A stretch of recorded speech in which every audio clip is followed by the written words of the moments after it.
Kapitan sa Barangay Lorega, San Miguel nireklamo tungod sa pag-awhag kanila sa Department of Budget and Management nga hikayon pagbalik ang ilang application. Kini aron makakuha og gahin gikan sa pondo sa Local Government Support Fund, Financial Assistance to Local Government Units. Apan DBM sa Region 7 mitataw nga masayo na lang ang proseso nga agian sa mga LGUs. Si Chelo Valiana sa report.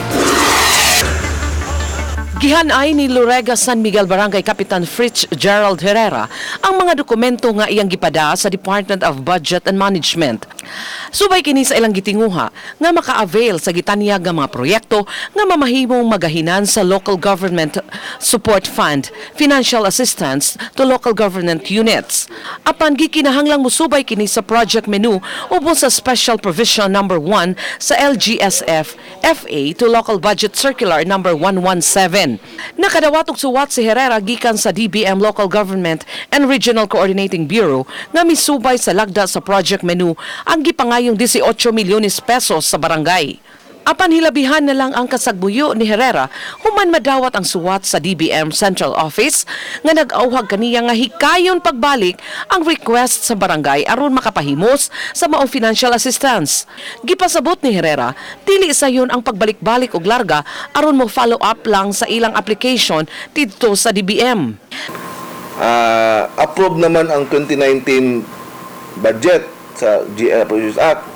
Ang katoy mong gi-request o request yan balik lang. Marginana ba? I mean, di mag-connect ang ilahang response o ang ilang final say. Muna mong gi-contest ron. Samtang gipasabot ni Jose Salvador, hepe sa Budget and Management Specialist sa DBM-7, nga wa kaayo sila masayod sa suliran tungod kay sagad sa mga application, direkta mang gipada didto sa ilang uluhang buhatan. Apan gitataw ni Salvador nga adunay bag-ong local budget circular ang DBM nga subayon alang sa mga LGU nga mopahimo sa LGSF. Mamahimong iduso oras sa Barangay Lorega, San Miguel ngadto sa regional nga buhatan ang susamang dokumento nga giduso didto sa kauluhan.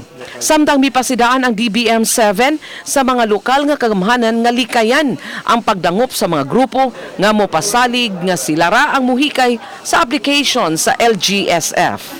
Dili bitaw sila mo-entertain ng mga individual or mga organizational group nga modul nila nga musaad nga i-facilitate ang release sa local government support fund. Ya, sila mo interfere, sila mo padangat sa ilang hangyo ngadto sa among buhatan sa central office. Wala na siya, sir. Uban ni June Solon, Chelo Valiana, Balitang Bisdak.